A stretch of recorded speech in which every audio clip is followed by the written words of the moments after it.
right, hello everyone. I'm John Fischer. Welcome to the Jersey Overtime.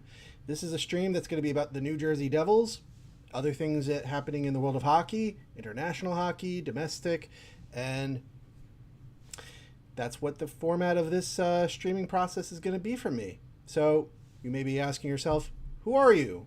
What is this? Well, I just told you what it was, so I'll answer the first question. I'm John Fischer.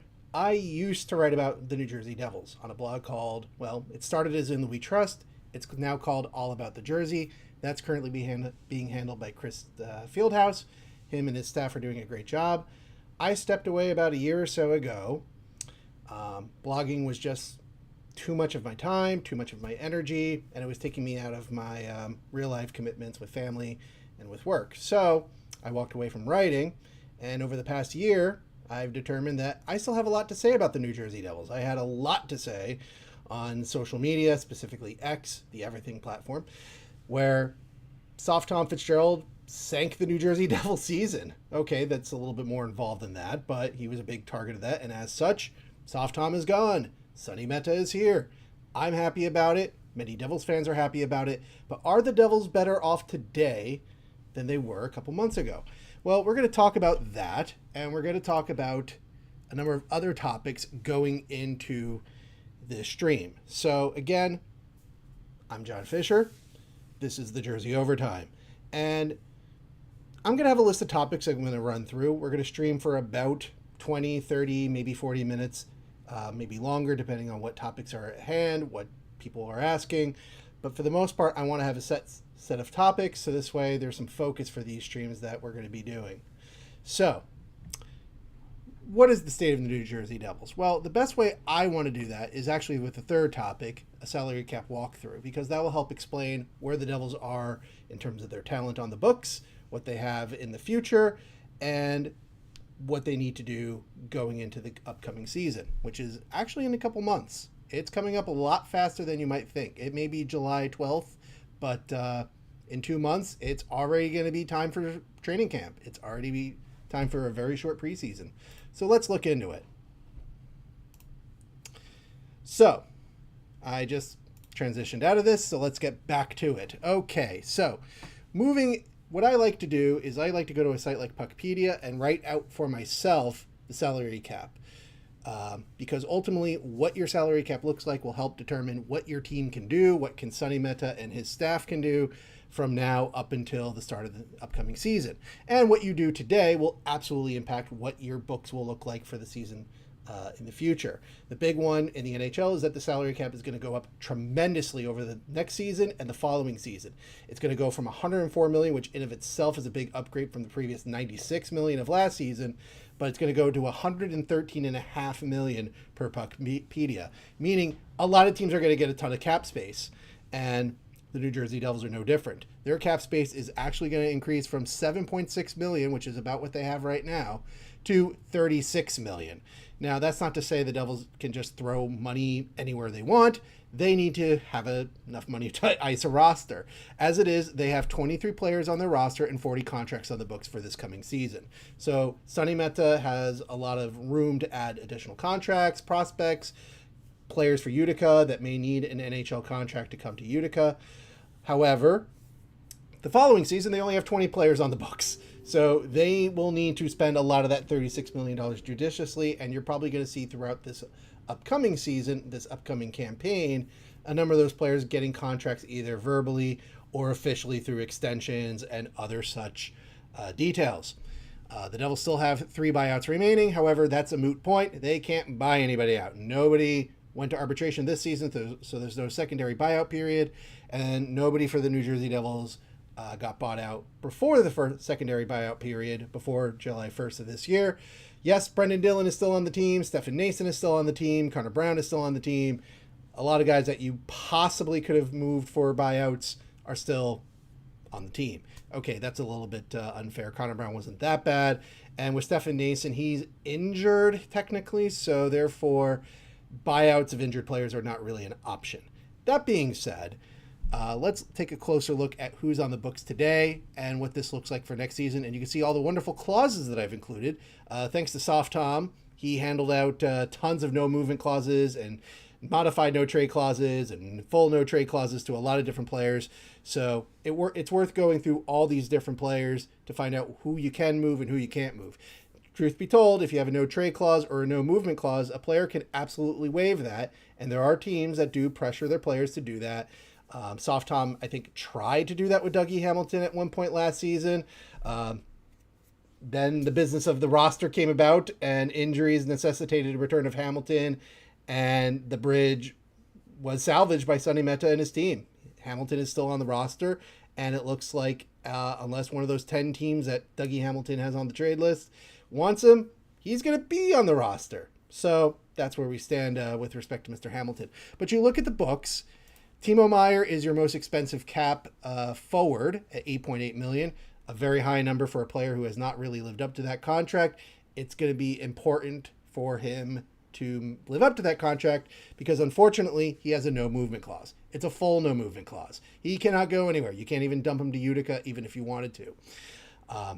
The big deal, Jack Hughes. I call him the big deal because he's exactly that. He helped America win a gold medal. That's a big deal by any definition of the term. So I'm going to refer to Jack Hughes as the big deal interchangeably. If I say the big deal, you know exactly who I'm talking about. Anyway, he's on an $8 million cap hit, and he now has a 10-team no trade list. Up until this past season, he had no trade protection. None. If Soft Tom hit his head hard, he could have traded Jack Hughes. He really could have, but he didn't. And Sonny Mehta now has to work around the other 22 teams if you ever wanted to do that. He shouldn't. Jack Hughes is the best player on the team by far, and that $8 million cap hit makes him one of the best bargains in the entire league. So, moving on, you have Jesper Bratt at just under $8 million. He has a full no movement clause. I understand a lot of Devil fans on X, the Everything app, would love to get rid of Jesper Bratt for one reason or another. That's a bad idea. The guy has been a statistical marvel. He's held up his end of the bargain. He's justified his contract. Timo Meier, not so much. Then we come to the captain, Nico Hischier. He just got a fat extension at $11.7 million per season for 5 seasons that will kick in next season. Right now, his contract is still very affordable, and honestly, 11.7 is very affordable considering that Leo Carlsson just got an offer sheet of $18 million that Anaheim matched. With the cap going up as much as it's going up next season, you're going to see a lot more players getting 15, 16, 17, $18 million contracts. So getting Nico Hischier for less than $12 million per season is actually a favor. However, it's not that much of a favor. It's a 5-season contract, and as such, Sonny Mehta has to build a winning team right away. Otherwise, Mr. Hischier will definitely have the room to demand something. He has a no movement clause, so for the moment, he's staying put. Now we get to the players that I think a lot of Devil fans would like to see some movement on. This is where Sonny Mehta's improvements have already started to come to fruition. You already noticed that Evan Rodriguez was brought in. That was part of the Jacob Markstrom trade, which I'm going to get to in a moment, but that was a massive win for the New Jersey Devils. Jacob Markstrom was an absolute train wreck last season. The numbers were absolutely miserable for him. So getting Evan Rodriguez back to bolster your bottom 6 is a big win. However, it's an expiring contract, so it's as much of a rental as anything else. You still have Stefan Nason on the books, Cody Glass on the books, Nick Bukestad on the books, all at various cap hits that are not nothing. With the salary cap going up, this is going to get closer to what a minimum salary looks like. But if you're looking for third and fourth line talent, you're going to have to be looking at spending at least a couple $1 million now. Connor Brown is the only one in this group that has a deal beyond next season. Nason, Glass, Bukestad, they're all potential unrestricted free agents. And thanks to Soft Tom Fitzgerald, for some inexplicable reason, Nason has a 7-team no trade list. I don't know why, but Stefan Nason has that power. Good, great, good job agent, I suppose. The more interesting names are going to be Dawson Mercer and Arseny Griciuk. Griciuk got a big extension at $3.25 million, which, again, if he progresses at the level that he's doing at, which is not exactly guaranteed. He's already 25 years old, but Griciuk at that money is a very fair value and could be a real bargain going down the line. Dawson Mercer, however, he's one that many Devil fans would like to see moved for a bigger player, a potential top 6 improvement. In a sense, you can see the appeal. He's only at $4 million. He's an expiring contract. The guy's a good complementary forward. He's been the most available New Jersey Devil. For all the Devil fans that lament that Jack Hughes and other players aren't 100% healthy all the time, Mercer is 100% healthy. The problem is that his game is not 100% there most of the time. So that's why Devil fans would like to move on with him.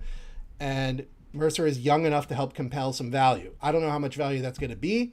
However, I think other teams in the league understand that he's on an expiring contract and he has arbitration rights. So it's not as if he doesn't have any power himself to drive himself to a new deal, but as a potential RFA, he has a little bit, he doesn't have a ton of power in his stance, but nevertheless, he's got some room and the Devils can move on with him.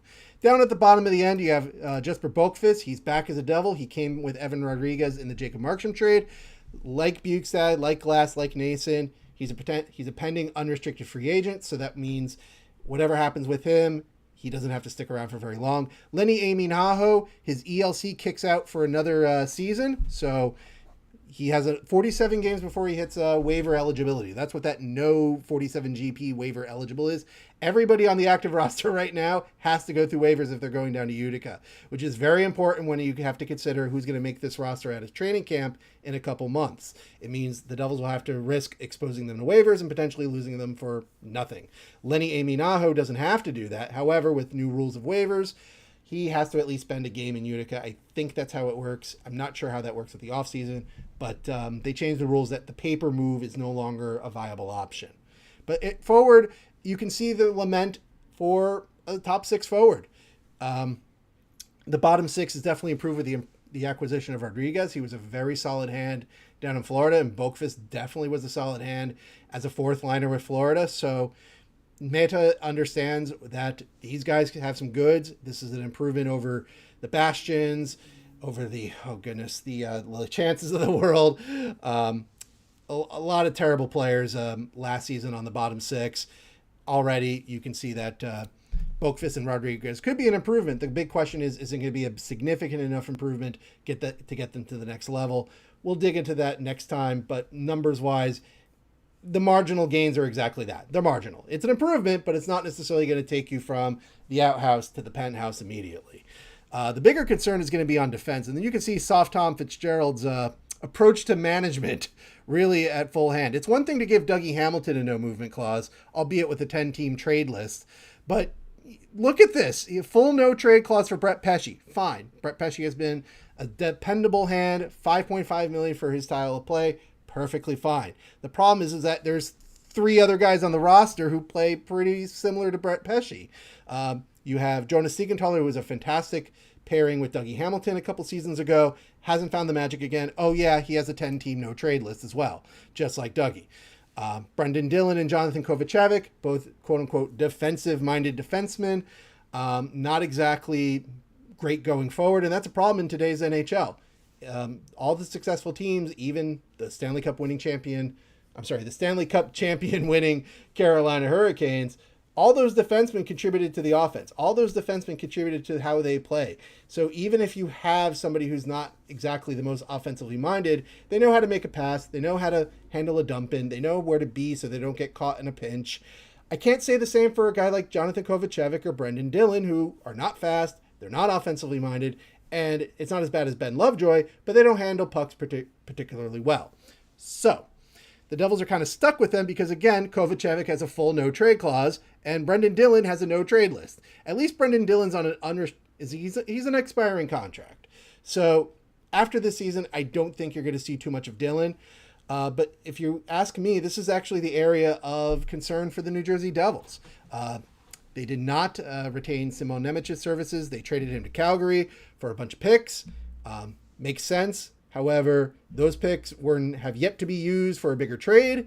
And say what you want about Simon Nemec and his inability to understand where he really needs to be. He had the skills to move. He had the skills to make plays. He had the skills with an offensive mindset, often to a fault, but he had those skills. Now, on the blue line, you can see that you only have Luke Hughes and Dougie Hamilton as guys who can handle pucks and contribute to offense, whether that's pushing the play forward or dropping bombs from the blue line. You can't say the same for Pesce, Dillon, Kovacevic, and Siegenthaler, and you probably can't do that for Declan Chisholm, the recent addition to the depth of the Devils' blue line. Again, you look at 1.6 million, you think that may be too much. But again, with a rising cap, that's the going rate for seventh defenseman these days. I think Chisholm will be in an argument with Vladislav Kolyachonok, who is under the AHL notable list. I'll get to them in a moment. But at the same time, this is a defense that's lacking in dynamic ability on the puck. It's lacking in some speed. It's lacking in agility. It's lacking in the type of skill that I think a team needs to really contribute on a day in, day out basis in an 84 game season. Luke Hughes can definitely do that most nights. Dougie Hamilton has more than kept up despite his decreasing speed as he gets older. The other four, not that amazing. Not all that great. Definitely not consistently great to help the attack. And I think if Sonny Meta wants to really improve this team, it's not just in getting a top six forward, it's getting another defenseman in here to supplant a Kovacevic or a Dillon or a Siegenthaler to be able to move the puck more effectively and contribute more to offense when you have those shifts where Luke Hughes and or Dougie Hamilton have to take a break. The challenge, of course, is, as you can see, the clauses. Brett Pesce has a full no-trade clause. Jonathan Kovacevic has a full no-trade clause. Siegenthaler and Dillon have 10-team no-trade lists. And, of course, what team is going to want these types of players exactly if they're not doing that great in New Jersey? So, not the easiest thing to do, not impossible, but that's the challenge for Mr. Meta. You go to goaltending, and this has been a source of contention. Now, first and foremost, you will not see the name Jacob Markstrom, which is fantastic. One of the biggest mistakes that Soft Tom Fitzgerald ever did was give Jacob Markstrom that extension. He gave him this extension while Markstrom was posting an 83% save percentage. That's bad for the 1980s, much less 2026. The fact that Sonny was able to dump Markstrom onto Florida and get two NHL players back in Rodriguez and Boqvist is nothing short of miraculous. Sure, it's possible that Markstrom goes to Florida, has a very different goaltender coach than Dave Rogalski, and then all of a sudden, hey, Markstrom may be okay. But I'm fine with this approach. Jake Allen was a perfectly acceptable goaltender, and at $1.8 million per season, that's perfectly fine. Again, full no trade clause. So even if the Devils want to move on from Jake Allen, they're going to have to probably wait till next season when it becomes a 10-team no-trade list. Nico Dawes and David Rittich, they're going to battle for minutes. There is some thought that the Devils are going to run three goaltenders. We did see Carolina effectively win a Stanley Cup on the backs of Anderson, Kochetkov, and Bussey. Okay, Kochetkov really didn't contribute that much, but he contributed during the season. And with an 84-game season, there is thought to wanting to cycle goaltenders in and out. The hope is that Allen, Dawes, and Rittich can surpass Markstrom's awful save percentage. If Rittich did not have a great season with the Islanders. He posted something like an 88.3 save percentage. That's not a great save percentage, except it's better than Jacob Markstrom. So what that means is that in goaltender, the Devils may legitimately have improved by subtraction. If they can be decent, that's improvement by subtraction of Jacob Markstrom. And possibly the subtraction of also Dave Rogalski. I'll get to the coaches in a moment. So you can see from here that the Devils have a roster here where they'd have some cap space possibly to make another addition. I think that as much as I can understand getting a top six forward may be the more immediate need, I really do think improving that defense in terms of finding another offensive skilled skilled defenseman, I should say, somebody who could at least move the puck very well, that would be a big improvement. Fortunately, there are some shots, at least possibilities in the AHL. So Puckpedia does not list these guys on their active roster, and with the Devils already at 23 and only one of these guys being able to avoid waivers, the Devils are going to have to make some tough decisions with guys like Bukestad, Boqvist, Chisholm. If any of these guys down here make the team out of camp. Vladislav Kolyachonok is a guy on a minimum NHL contract, 1 season, pending RFA. Again, he can't be moved up and down easily because he is eligible for waivers. He could be a guy that, as a seventh defenseman, could be a more mobile player. Somebody who can move the puck decently well. He doesn't have to be Luke Hughes. He doesn't have to be Dougie Hamilton. He just has to be able to move more quickly than a Kovacevic or a Dillon and keep up with the offense the Devils may want to run. The bigger hope, I understand, is you have Anton Salayev now on an ELC with New Jersey. I'm sure he's going to get a long look at camp, and if the word is true, he's truly a unicorn, skating very well, then cool. The Devils could try to make a spot for him, risk Chisholm to waivers, call up Salayev. I don't think that's going to happen immediately, but I'm sure there's going to be a lot of close eyes in Utica to see how he develops, and maybe not this coming season, but maybe the season after he gets a better opportunity. The bigger name I would like to wonder is if Seamus Casey's going to get an opportunity. Now with Nemec out in Calgary, and as I just mentioned, the Devils' defense is lacking in a player of those skills. Casey has a lot of those skills. Casey was not somebody without pedigree. He had a great time at Michigan. He has definitely battled down in Utica. This is his opportunity on the last season of his entry-level contract to see if he can take a spot in New Jersey. If not immediately, then sometime during this upcoming season. I wouldn't be shocked if he does fit in well, because again, I think he has the skills to make it work, but it's going to be up to Casey to prove that. And of course, it's going to be up to the Devils coaching staff to understand how to best use his talents, assuming he is deserving of that. Now, highlighted in the red here are the different forwards. Now, the Devils did add Amadeus Lombardi and Riley Tuft. Lombardi and Tuft were very productive players in the AHL. Lombardi in particular was a very quick, very mobile, very speedy guy down in the AHL last season. I want to say it's with Grand Rapids. So at a minimum, this helps Utica. But you notice it's not a two-way contract. It is a one-way contract. I think he could challenge for a forward spot on this roster, which again, he's going to be competing with Glass, Bukestad, Boakfist, Amy Naho, Nason. It's going to be more towards the bottom end of the roster. And again, for a guy who's been grinding in the AHL, the expectation isn't necessarily you found a 40-point scorer in the NHL to help supplant your offense. It's more, can this guy fill in? Can this guy be called up? Can this guy help out in little spots? So the fact of the matter is you have some battles already forming in camp. And Tuft is another guy who's been playing and grinding in the AHL as well. I think his shot is a little less because he's been specifically in the AHL, but teams can and do go through 15, 16, 17 forwards in a season. Tuft could be one of those guys. Down here a little bit, you got Malofsky and Steves. Malofsky is a Devils draft pick. He came out of junior. I believe he was overaged as a draft pick. If I'm not, I may be wrong. He's on an entry-level contract. He plays center, which is a big plus for him. The Devils have been very short on centers in their system, and you could argue that they are still looking for one since they offer-sheeted Barrett Hayton, which didn't go through.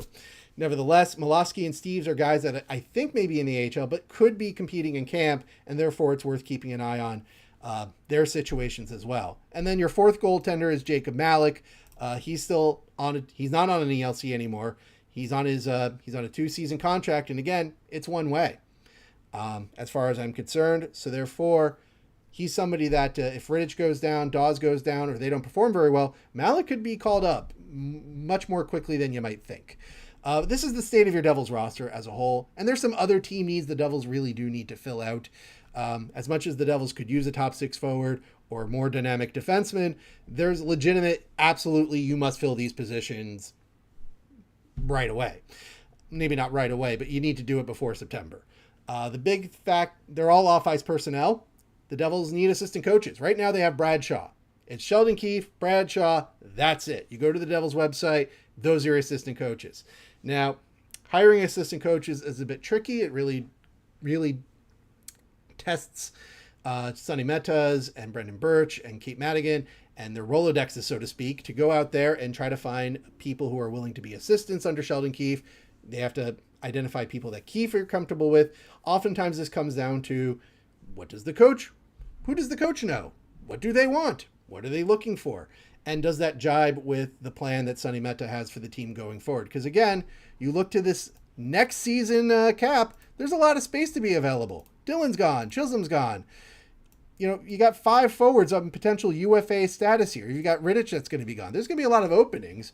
And so if Sonny Meta and Sheldon Keefe agree on the vision of what this team could be and how they want to play, then guess what?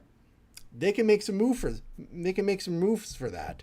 But that means you need to start hiring assistant coaches just to fill out the staff to help support that and encourage the team, teach the players, and guide them as the season goes on. Because again, 84 games is going to be a lot. The bigger assistant coach that they're really going to need to fill out is the goalie coach. Dave Rogalski's finally gone. He was not a good goalie coach for the Devils. The Devils goaltenders were bad under him for the most part. So therefore, great. But you still need a goalie coach. And as negative this may sound, I used to write this all the time at All About the Jersey. It can always get worse.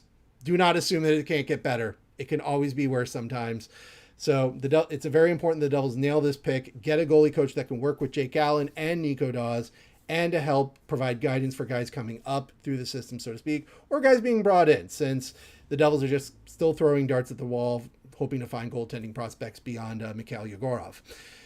And of course, you have scouts. The Hlinka Gretzky tournament, as it's now called, that's coming up very soon. So the Devils are going to need to fill out any scouting contracts, and therefore need to start to filling out those spots and needs. So those are team needs the Devils absolutely need to fill out ahead of September's training camp. But as you can see, the Devils have a roster here. So it begs the question, is this a playoff team today? But before I get to that, let's talk about the other elephant in the room, Mr. Quinn Hughes. So, excuse me as I transition to monitor status. So, the word has come out from Mr. Dave Pagnotta that of the fourth period that apparently an extension for Quinn Hughes is in the works. Now, I posited on X of why hasn't an extension been done? Part of the reason why you trade for a player like Quinn Hughes is so you have extra time to talk to them, start nailing down an extension, and then this way when July 1st hits, you sign the contract. It's not as if the Wild didn't have any cap space. If you look at the cap projections, just as much as the Devils are going to have a ton of cap space next season, the Wild have nearly $46 million to play with. It's very important that if you're Bill Guerin, that you nail down your potentially your biggest contract, and then this way you can start building out the team and identifying for this upcoming season who needs to play for a contract and who is about to be leaving their contract and no longer being a member of the Wild. Those types of decisions really start now as opposed to during the season. So the fact that Dave Pagnotta is saying he's talking that extension is happening, he has a suggested number of around $17 million as a cap hit, that's obviously not great news for the New Jersey Devils. Part of the reason why Soft Tom also got fired is because he completely fumbled the opportunity of getting Quinn Hughes. You literally have Jack Hughes, the big deal. You have Luke Hughes. You even have the wonderful event that happened where Quinn and Jack won gold medal for America at the Olympics. They want to be together. Quinn still has a house in New Jersey, or at least goes to New Jersey to live there. Apologies if he doesn't actually have a house in New Jersey. But the point is he comes to New Jersey just for vacationing purposes. So unfortunately for Sonny Mehta and possibly David Blitzer and Josh Harris, if this extension goes through, and unless it's a really short one, there's a legitimate chance that Quinn Hughes is never going to be a New Jersey Devil. And it's looking like that may be happening sooner rather than later. So less than an actual, hey, what can the Devils do to get Quinn Hughes? They may have to reckon with the fact that they're not going to be able to. Unless this extension comes in at 2 seasons or something really, really short, it is what it is. And unfortunately, that's bad because Quinn Hughes would be absolutely perfect for this team, not just because of the Hughes connection, but as I said earlier, this is a defense that really needs guys who can move the puck, pass the puck, jump up on offense, and not get caught on offense to come back on defense. Quinn Hughes is one of the best in the world at exactly that, and having Quinn next to Luke or Quinn on a different pairing from Luke would almost be like, teams would just have nightmares dealing with the Devils. It would create tons of problems. However, he stays at Minnesota. He can be the big man on campus in Minnesota. He can go out there and go lose in the second round with Minnesota like anybody else. So we'll see if this actually happens. We'll see if Mr. Pagnotta is right. The fourth period, say what you want about Mr. Pagnotta. He's usually on point with a lot of these things. He spent years developing his reputation. So if he's talking about an extension coming soon, I have reason to believe that it's going to happen very soon. So let's close this out with the question that I think is on the minds of at least me and many other of the people who matter, which is what I call the New Jersey Devil fans, because the Devils fans matter, and they matter to me, and you matter too. Is this a playoff team as today? Well, let's look at that cap situation again. So the Devils missed the playoffs last season. They missed the playoffs in part because Jack Hughes missed 20 games, but when he came back, the offense was still ice cold. Nico Hischier, Jesper Bratt, Timo Meier, in theory, would be enough to help push the offense forward when Jack Hughes is injured, or even when Jack Hughes is healthy, and that wasn't happening for a couple months. Mercer, Gritzuk, they can chip in here and there. The bottom six wasn't very good last season. That seems to have improved. Markstrom's not on here to ruin the Devils by giving up a lot of bad goals to start games or just giving up, absolutely terrible low danger shots that go past him. His save percentage of that was like really bad last season. So if you believe the Devils have improved their goaltending, if you believe the health of the team is going to be much better, if you believe the bottom six is that much better, they could be a playoff team. My concern is I think they still need another piece to really compete with what has become a very competitive division, with Philadelphia getting better and swinging big for guys like Leo Carlsson. They went big for the offer sheet, didn't get him, but they're trying. Washington is trying. Obviously, Carolina just won the Stanley Cup, and they're amazingly run by Eric Tulsky and Tyler Dello. They have amazing cap space on top of the fact that they just won a Stanley Cup with tons of talent and a system of play that many teams, including New Jersey, have yet to figure out. So it's going to be really tough to make it out of the division, and it's going to be even tougher to make it out of the Eastern Conference in those two wildcard spots, knowing that Buffalo's not going to go anywhere, Montreal's not going anywhere, Boston continues to be a continual thorn in the side of everybody, Florida's probably going to bounce back, Tampa Bay is still going to be a good team. This is going to be a very difficult season for the New Jersey Devils or any quote-unquote bubble team for making it. They really do need to have a lot of things go their way. They need to really nail down how they want to play. They really want to nail down how things go.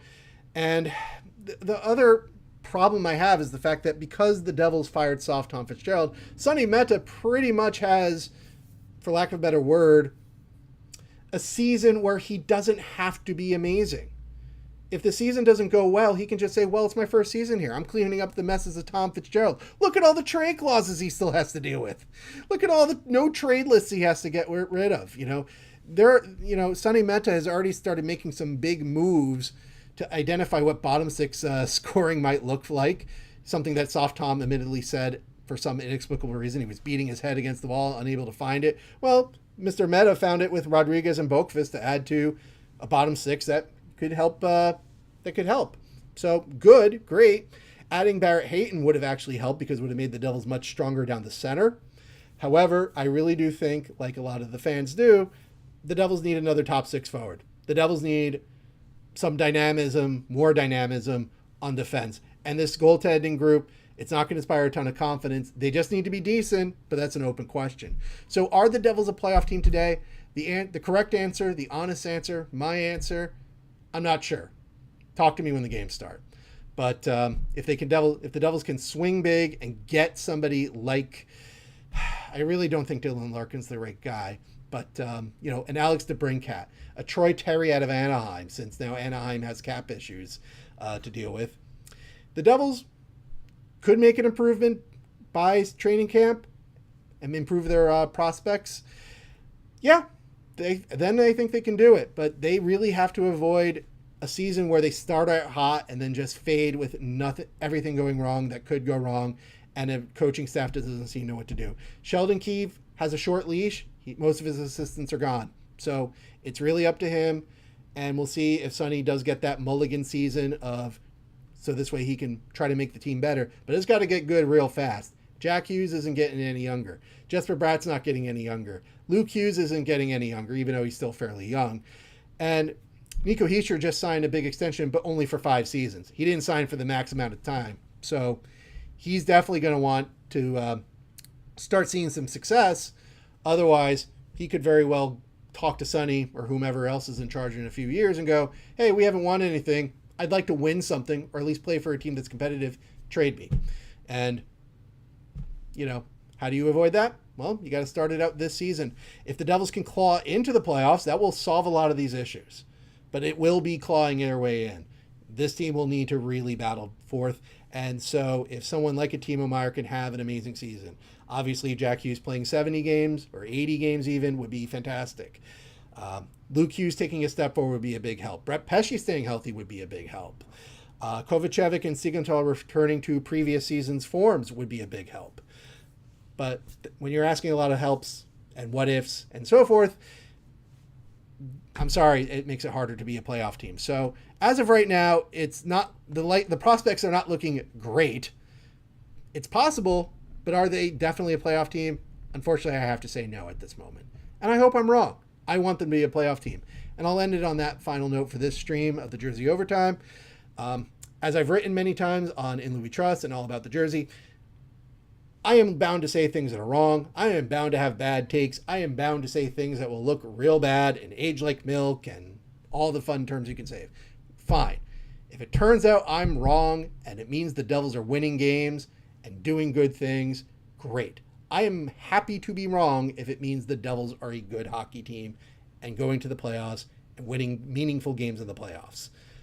I'm 43 years old. I am tired of seasons of just playing meaningful games in March or trying your best in March around the trade deadline. No, I would want wins. So if it means the Devils get wins and it means I have to be wrong about stuff on the way there, great. I am happy to be wrong if the Devils are successful for it. But again, I have to call it as I see it, and it's a struggle to look at as a playoff team. So that's what we're going to cut it off for today on the Jersey Overtime. I understand this is the first stream, so not a lot of people are here just yet. But I'll probably announce something for the next time. We'll have some more numbers to look at. We'll dig into some stats. And we'll focus on some other players since it's the off season. And it's a great time to do that ahead of what could be another busy campaign. I'm John Fischer. Welcome